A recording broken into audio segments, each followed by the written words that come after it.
ఒక ఉదాహరణ ప్రశ్న చూద్దాం.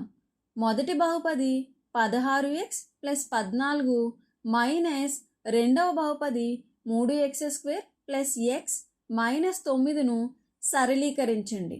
సాధన చూద్దాం. ఇక్కడ ఒక వ్యక్తీకరణను వ్యవకలనం అంటే తీసివేత చేసినప్పుడు ఇక్కడ 16x ప్లస్ 14 అనే బహుపదికి ఆ బహుపదికి వ్యతిరేకమైన బహుపదిని కలపడంగా భావించవచ్చు. అంటే దీన్ని మనం ఎలా రాయవచ్చు? Plus minus 1 into 3x² plus x minus 9. మరో విధంగా చెప్పాలి అంటే కుండలీకరణకు ముందు ఉన్న రుణ గుర్తును కుండలీకరణలోని ప్రతి పదానికి వర్తింపజేయాలి. అదే ఇప్పుడు మనం చేయబోతున్నాం. ఇక్కడ మొదటి భాగం ఏముంది? 16x plus 14. దీనిలో మనకి ఎటువంటి మార్పు ఉండదు. ఇప్పుడు కుండలీకరణలోని అంటే బ్రాకెట్లో ఉన్న ప్రతి పదానికి కూడా రుణ గుర్తును వర్తింపచేద్దాం. అంటే అప్పుడు ఏమవుతుంది? 16x plus 14 minus 1 into 3x² అంటే ఏమవుతుంది?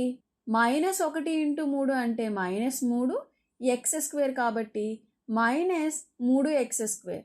తర్వాత మైనస్ 1 ఇంటూ x అంటే మైనస్ x, అలాగే మైనస్ 1 ఇంటూ మైనస్ 9.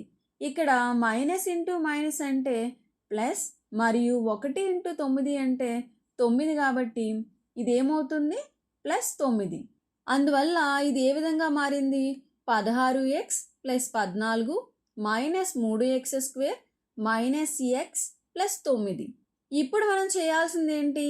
సజాతి పదాలను కలుపుదాం. దీనికోసం ముందుగా అత్యధిక ఘాతం గల పదాన్ని తీసుకుందాం. అత్యధిక ఘాతం గల పదం ఏముంది మనకి ఇక్కడ? Minus 3x². తరువాత అత్యధిక ఘాతం గల పదాలు ఏమున్నాయి?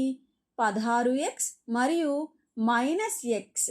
అంటే ఏంటి? 16x మైనస్ x అంటే ఏమవుతుంది మనకి? Plus 15x. చివరిగా మనం స్థిర పదాలను కలుపుదాం. ఏమున్నాయి అవి? ప్లస్ 14 ప్లస్ 9 అంటే ఎంత అవుతుంది? ప్లస్ 23. ఈ విధంగా ఇచ్చిన వ్యక్తీకరణను సరళీకరించిన తర్వాత మనకేమొచ్చింది? Minus 3x² plus 15x plus 23. ఇదే మన తుది సమాధానం అవుతుంది.